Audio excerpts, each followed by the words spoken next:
Masanting maging Kristiyano? Malago ing maging Katoliko?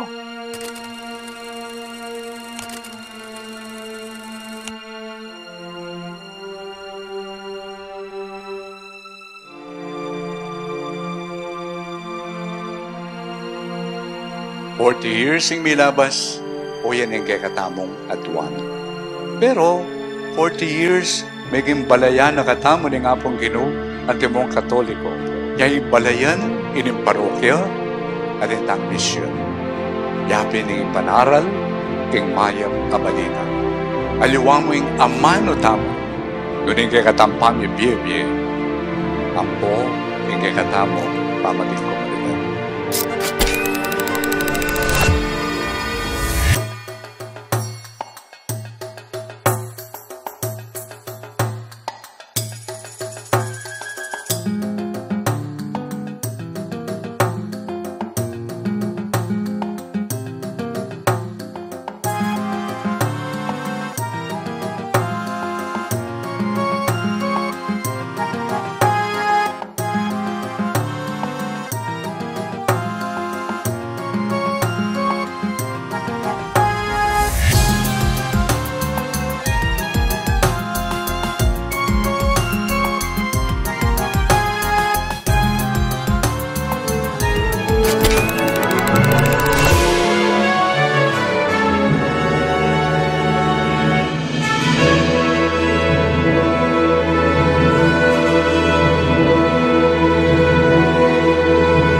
Ganito pong minunang panahon, di taklamo rin Kristiyano.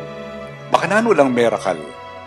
Merakal na kasi anyang akit dala, dening hentil, dening maniwala kin Diyos, anyang akit dala rin Kristiyano, potang mititipon la, napapansinan da. Look how they love one another. Nga na. Kasanting, kalago, ing karelang komunidad. Uling may biyebiyela king lugod.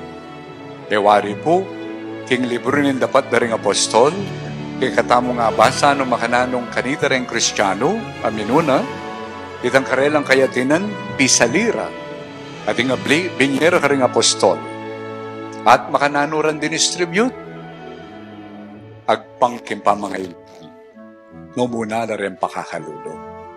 At anyang akit dayta, kalago, kasanting impapakit da.